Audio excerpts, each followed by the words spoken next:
Merci de nous rejoindre. Bonjour à tous. Pour commencer, les trois titres retenus ce jour. En Côte d'Ivoire, bientôt de nouvelles mesures dans le cadre de la stratégie de riposte contre le coronavirus. Elles ont été annoncées ce matin par le Premier ministre Amadou Gon Coulibaly. C'était lors d'une conférence de presse tenue dans les locaux de la primature dans la commune du Plateau. La Côte d'Ivoire qui dispose d'un niveau de stock important de produits de grande consommation pour faire face à la pandémie de coronavirus et au mois sacré du Ramadan 2020. Annonce faite hier par le ministre du Commerce et de l'Industrie. Souleymane Diarra-Souba a rencontré 4 entreprises de production. Toujours en Côte d'Ivoire, le décès hier à 76 ans de la chorégraphe et fondatrice de la troupe Les Guirivoires, Marie-Rose Guiraud. 2 494 915 cas confirmés. L'épidémie de Covid-19 continue son expansion dans le monde.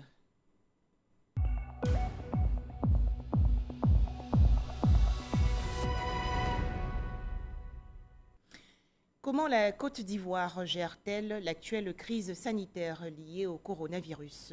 Le Premier ministre Amadou Gon Coulibaly a tenu ce matin une conférence de presse à la primature dans la commune du Plateau. Le chef du gouvernement ivoirien a également annoncé de nouvelles mesures dans le cadre de la stratégie de riposte contre le Covid-19. Écoutons les précisions du chef du gouvernement ivoirien Amadou Gon Coulibaly. Ce sont 95 milliards 880 millions de francs CFA que la Côte d'Ivoire investit dans la mise en œuvre du plan de riposte sanitaire au Covid-19 afin de se donner les moyens d'assister nos compatriotes qui seraient atteints par cette maladie. Le gouvernement a autorisé l'importation de 200 millions de masques sanitaires. Une commande de 131 millions de masques a déjà été passée, dont 30 millions seront disponibles dans le courant de cette semaine et le reste le 5 mai 2020. La nouvelle pharmacie de la santé publique s'attelle à passer en commande 69 millions de masques complémentaires. Notre industrie textile locale a également été sollicitée pour la confection de masques lavables et réutilisables. Les essais et les tests réalisés par le Laboratoire national de la santé publique sur les spécimens de masques proposés par le groupe Utexi-Cotivo et l'armée sont concluants. Les autres offres de production reçues suivront le même processus. À ce jour, ce sont plus de 5000 prélèvements qui ont été analysés par l'Institut Pasteur. Sous la coordination de l'Institut Pasteur et conformément à notre stratégie de dépistage avancée, les réseaux de laboratoires à mesure de faire ce type de test sera mis à contribution pour faire passer progressivement les tests journaliers d'environ 300 aujourd'hui à 1000, puis 1500, 2000 tests donc par jour.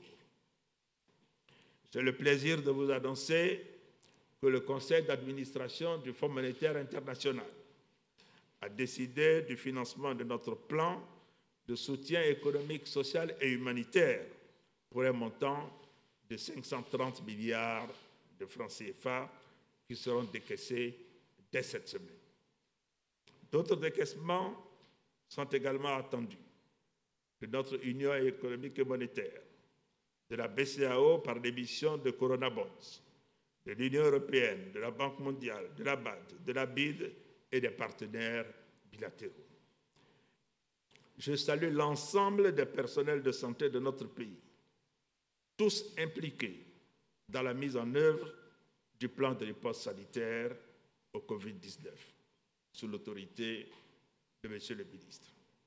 Je salue également l'action des forces de défense et de sécurité qui assurent la sécurité de tous les Ivoiriens dans ces moments difficile. La Côte d'Ivoire qui a enregistré hier 32 nouveaux cas de coronavirus. Le bilan ivoirien du Covid-19 fait maintenant état de 879 cas confirmés, dont 287 guéris et 10 décès. Les explications tout de suite du ministre de la Santé et de l'Hygiène publique, le docteur Eugène Aka Awele. Le ministère de la Santé et de l'Hygiène publique a enregistré ce jour 20 avril 2020 32 nouveaux cas de Covid-19 sur 351 échantillons prélevés et 27 guéris. La Côte d'Ivoire compte donc à ce jour 879 cas confirmés, 287 personnes guéries et 10 décès. Nous notons le décès d'un patient de 69 ans dans un établissement sanitaire public après un accident neurochirurgical. Le ministère de la Santé et de l'Hygiène publique présente ses condoléances aux familles attristées. Face au nombre croissant de cas enregistrés dans le pays, le ministère de la Santé et de l'Hygiène publique rappelle à la population l'importance du respect des mesures mises en place par le gouvernement. Parmi ces mesures, il faut noter que le confinement des personnes fragiles et vulnérables, notamment les personnes âgées et celles souffrant d'une pathologie chronique telle que le diabète, l'hypertension artérielle, les cancers, etc., a pour but de les protéger et de réduire les risques de contamination auxquels elles s'exposent. Le ministère de la Santé et de l'Hygiène publique insiste également auprès de la population sur le respect de toutes les mesures barrières mises en place par le gouvernement, car elles permettent de freiner la propagation de la pandémie dans notre pays et de nous protéger. Aussi, la réduction des déplacements non essentiels et le port d'un masque lors de nos sorties sont des mesures importantes si nous voulons réduire le risque de contamination. Par ailleurs, devant l'apparition de signes tels que la toux, la fièvre et les difficultés respiratoires, vous êtes priés de contacter en urgence les numéros gratuits suivants, le 101, le 119, le 125 et le 143. Le ministère de la Santé et de l'Hygiène publique félicite tous les acteurs de la santé pour leur engagement dont ils font preuve dans le cadre de la lutte contre cette pandémie. Voyons à présent comment progresse le coronavirus dans le reste du monde.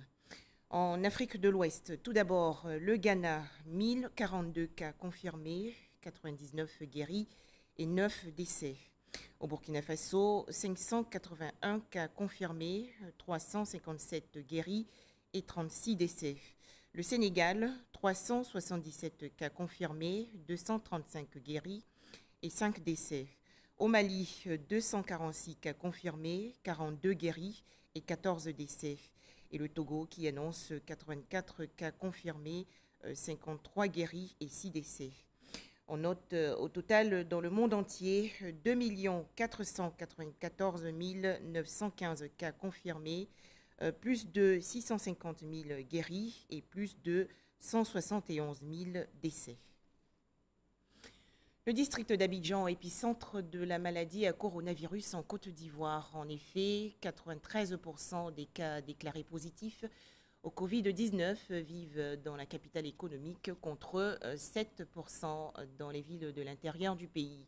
La cartographie des zones et communes fortement touchées a été présentée hier lors du point presse quotidien organisé par le gouvernement. Les détails, Mahama Traoré. En Côte d'Ivoire, la maladie à coronavirus Covid-19 continue de progresser avec pour principal foyer Abidjan. À ce jour, la capitale économique compte 93% des cas déclarés positifs et 7% à l'intérieur du pays. Toutes les communes sont concernées par le Covid-19, mais avec une forte concentration, respectivement dans les districts sanitaires de Cocody-Bergerville, de Trècheville-Macori, suivi après, mais de loin, d'Adjamé Plateau, puis de Yopougon. Concernant l'intérieur du pays, qui enregistre 7% des cas, cela concerne 16 districts sanitaires. Sur la centaine de districts sanitaires de l'intérieur du pays, nous avons en Côte d'Ivoire 113 districts sanitaires. Ces districts sont entre autres les districts de San Pedro, de Mans, de Zoonien, de Boisflé, de Korogo, de Soubré, Saint-Fra, Toulepleu, Boaké, Diokwe, Kuibli, Daloa, Aboissou, Grand Bassam et Adiaké. Selon Edith Kwasi, malgré l'actualité liée à la pandémie du Covid-19, le personnel de santé continue de recevoir les patients souffrant d'autres pathologies. Aucun agent de santé où qu'il se trouve ne doit refouler un malade pour X raisons. L'établissement de santé ne regarde ni la race, ni l'ethnie, ni la religion, ni la politique, et il ne doit pas stigmatiser qui que ce soit. Il revient au ministère de la Santé que les individus s'adonnent à la revente des masques déjà utilisés. Contre de telles pratiques, les forces de sécurité, par la voix du porte-parole de la police nationale, entendent sévir. La rigueur de la loi s'appliquera également à tout réfractaire aux mesures prises dans le cadre de l'état d'urgence, notamment celles interdisant le regroupement d'une assemblée de plus de 50 personnes. Il est clair que la célébration de quelques faites que ce soit à la maison, que ce soit partout, doivent répondre justement au strict respect des instructions prescrites aujourd'hui par le gouvernement ivoirien. Quiconque, quel qu'il soit, s'adonnerait à de tels actes, la loi est équitablement appliquée à tous. 14 individus ont été interpellés dans la nuit du 19 au 20 avril pour non-respect du couvre-feu et 23 personnes assistées dans le cadre des actions civilo-militaires. Et malgré la crise sanitaire liée au coronavirus, le gouvernement ivoirien poursuit ses efforts pour accélérer les projets de création d'emplois jeunes. Le ministre de la Promotion de la Jeunesse et de l'Emploi des Jeunes, Mamadou Touré, a ainsi fait le bilan des projets d'autonomisation des jeunes. Le point avec Franck Guadio. Que deviennent ces jeunes déjà bénéficiaires de financement et dont les activités sont impactées par le Covid-19 ?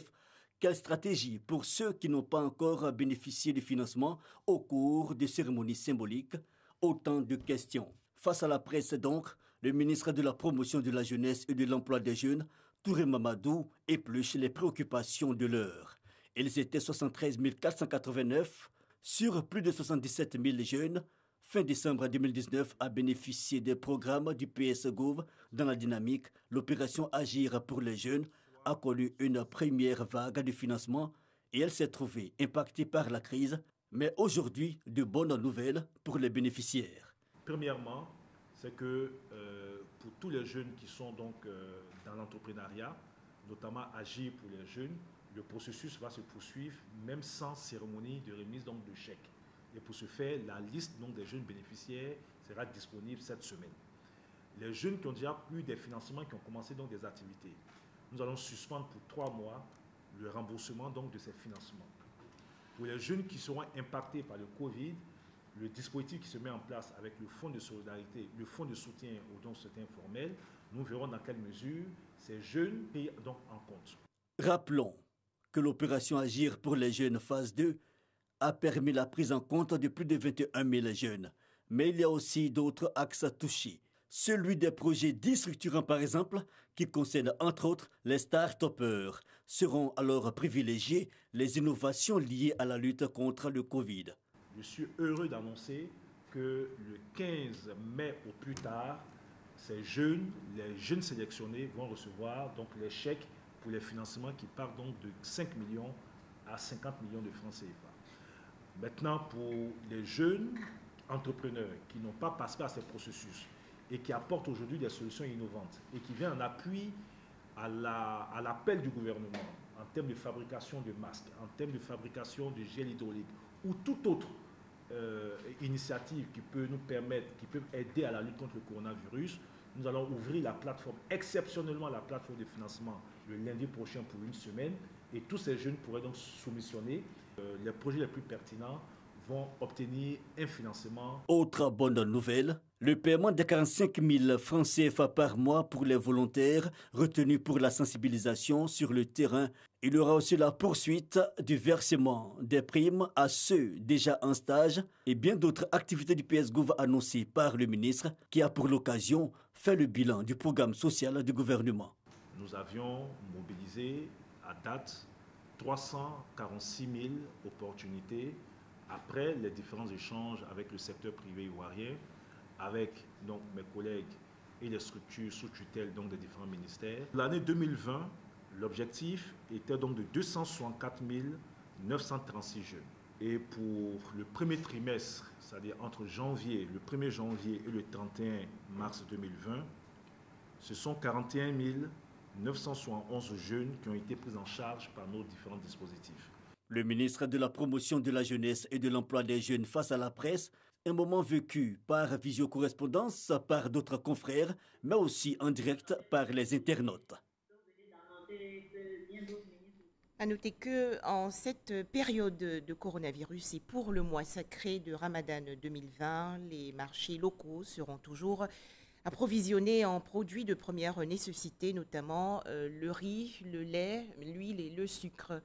Cette annonce a été faite hier par le ministre du Commerce et de l'Industrie. Souleymane Diarra-Souba a visité des entreprises de production et échangé avec leurs dirigeants. On en parle avec Jean-Louis Gbangbo. Le sucre, le lait, l'huile et le riz, des denrées alimentaires qui connaissent leur pic de consommation durant le mois de Ramadan.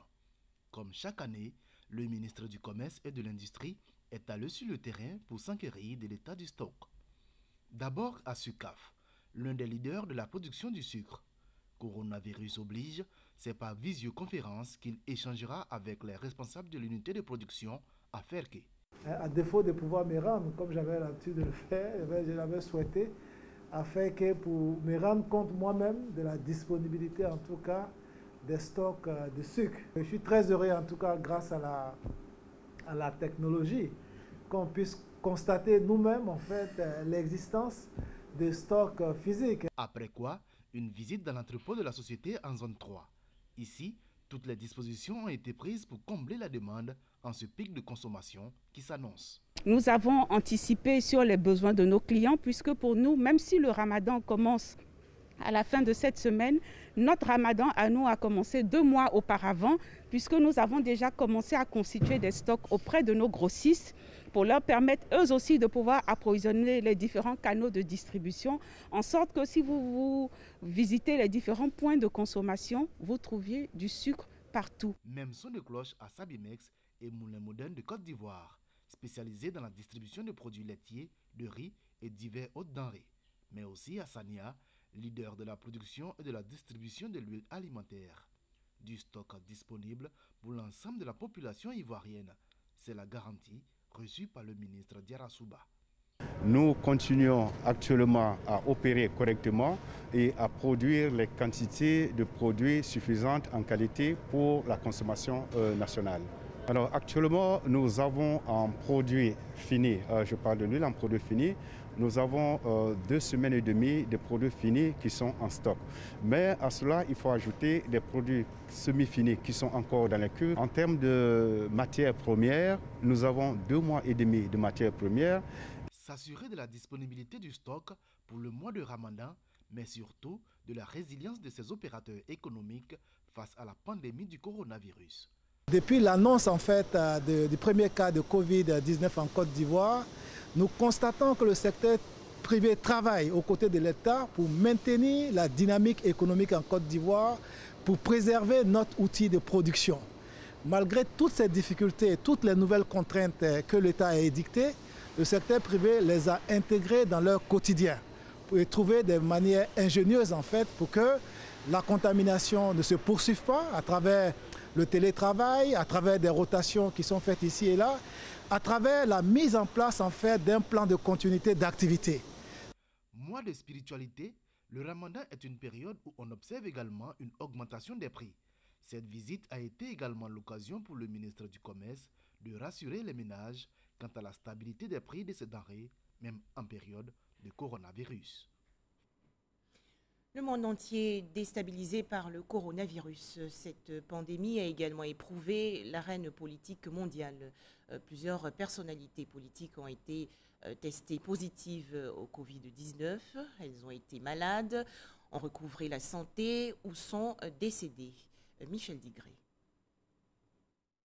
Le gouvernement guinéen a annoncé dimanche 19 avril la mort de son secrétaire général. Sékou Kourouma était membre fondateur du parti présidentiel. Il est décédé samedi à Conakry des suites du coronavirus. La veille, un autre acteur de la scène politique guinéenne était aussi emporté par le Covid-19. Il s'agit de Amadou Salif Kébé, président de la Commission électorale nationale indépendante. Depuis le déclenchement de la pandémie du Covid-19, l'arène politique mondiale n'a pas été épargnée par le virus. Sur tous les continents, les hommes politiques de premier plan ont été durement éprouvés par la maladie. L'on note toutefois plusieurs cas de guérison. Le 9 mars, en France, le ministre de la Culture est testé positif après avoir manifesté des symptômes. Franck Riester avait passé plusieurs jours à l'Assemblée nationale où plusieurs cas ont été confirmés. Les jours qui suivent, ce sont d'autres personnalités qui sont atteintes en Europe. Le Premier ministre britannique Boris Johnson, le prince Charles héritier de la couronne britannique, le prince Albert II de Monaco, la chancelière allemande Angela Merkel. Au Canada, le Premier ministre Justin Trudeau s'est mis en quarantaine à l'annonce de la contamination de son épouse Sophie. En Israël, le ministre de la Santé, Yaakov Litzman, a été également testé positif.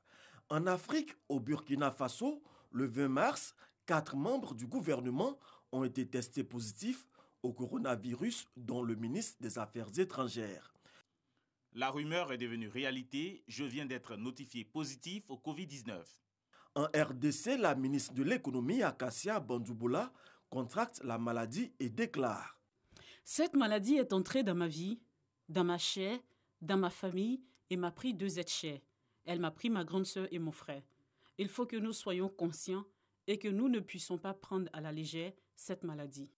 En Côte d'Ivoire, le ministre Ahmed Bakayoko a annoncé avoir été testé positif à la maladie à coronavirus le lundi 6 avril. J'ai été déclaré positif au test du Covid-19 suite à un prélèvement effectué hier dimanche, bien que ne présentant aucun signe de la maladie. Le vendredi 17 avril, le ministre Ahmed Bakayoko annonce sa guérison. Le 16 avril, le secrétaire général de la présidence, Patrick Hachi, est aussi testé positif.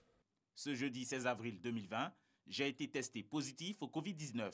Je suis donc confiné à mon domicile, bien que ne présentant aucun symptôme. Autant de cas dans le monde qui confirment que le Covid-19 n'étrie pas ses victimes ni les continents.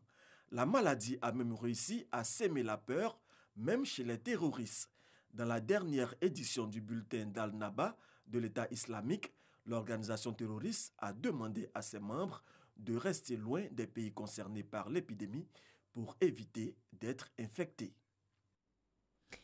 En Côte d'Ivoire, des vivres offerts récemment aux populations vulnérables impactées par la maladie à coronavirus.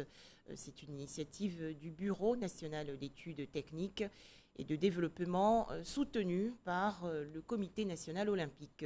Ces dons ont été réceptionnés par le ministère de la Solidarité, de la Cohésion sociale et de la lutte contre la pauvreté. Le point avec Astou Touré. La chaîne nationale de solidarité continue de tisser sa toile. Les institutions publiques ou privées se succèdent ainsi aux portes du programme national de la cohésion sociale, les mains chargées de vivre et de non-vivre. Nous sommes venus remettre gel et spray hydroalcoolique qui servent à se nettoyer les mains, mais aussi qu'on peut pulvériser sur les objets ou les poignées de porte ou les poignées de voiture. Il a été décidé donc d'initier une chaîne de solidarité à travers toute l'étendue du territoire national. Donc le BNET qui apporte son soutien déjà au gouvernement de par la construction donc, des infrastructures sanitaires et non sanitaires, est également une entreprise citoyenne.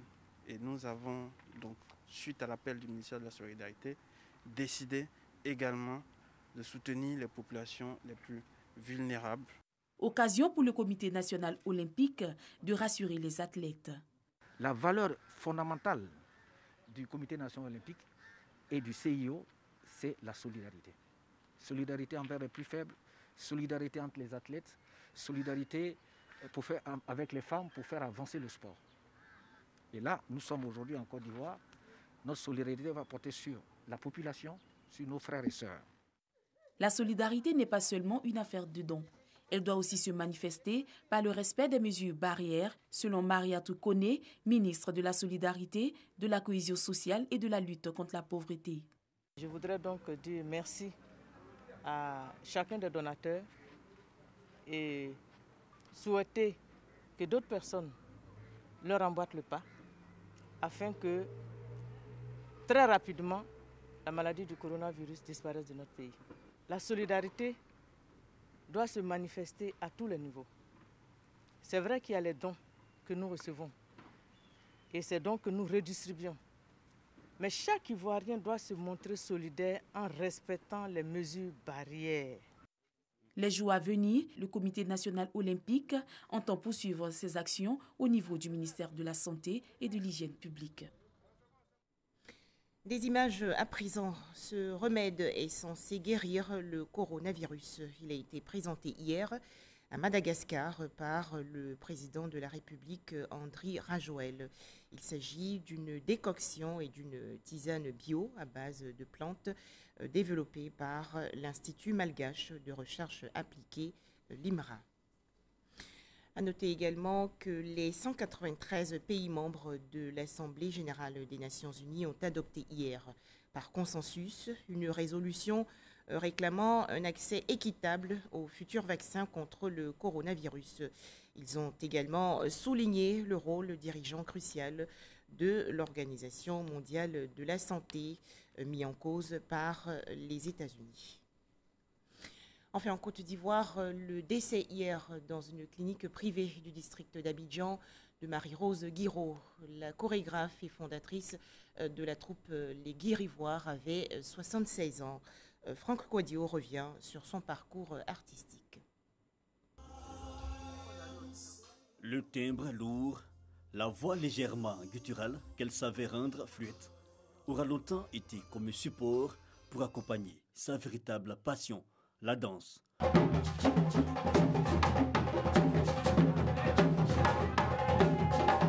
Rosemary Guiraud s'en est allée dans la nuit du lundi 20 avril, laissant en héritage cet art particulier de la scène.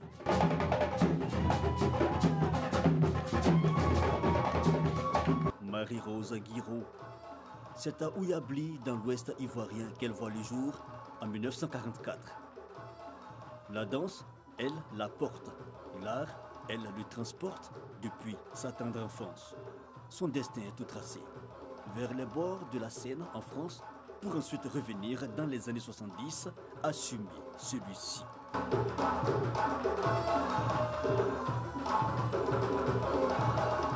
Les Guirivoires, l'école de danse EDEC, une bâtisseuse et faiseuse de talent, puis un départ vers les États-Unis, où elle passera 13 longues années. Son retour au pays est vécu comme une renaissance. La survivante, comme elle se définissait dans son autobiographie, aura toujours sujeté un regard condescendant et objectif sur son propre parcours. Hélas, des dizaines et des dizaines d'enfants formés aujourd'hui attristés. La maladie, cette longue maladie qu'elle traînait, aura finalement eu raison d'elle. Hier lundi 20 avril, une rechute après être rentrée il y a quelques jours d'une clinique où elle avait été internée pour des soins intensifs relatifs à un état cardiovasculaire défectueux. Elle aurait eu, selon certains témoignages de proches, retrouvé cette journée du lundi une certaine vitalité. Encore hélas, une vitalité comme un geste de revoir. L'artiste, en fin de matinée, poussera son dernier souffle. Adieu, Rosemary Guiraud.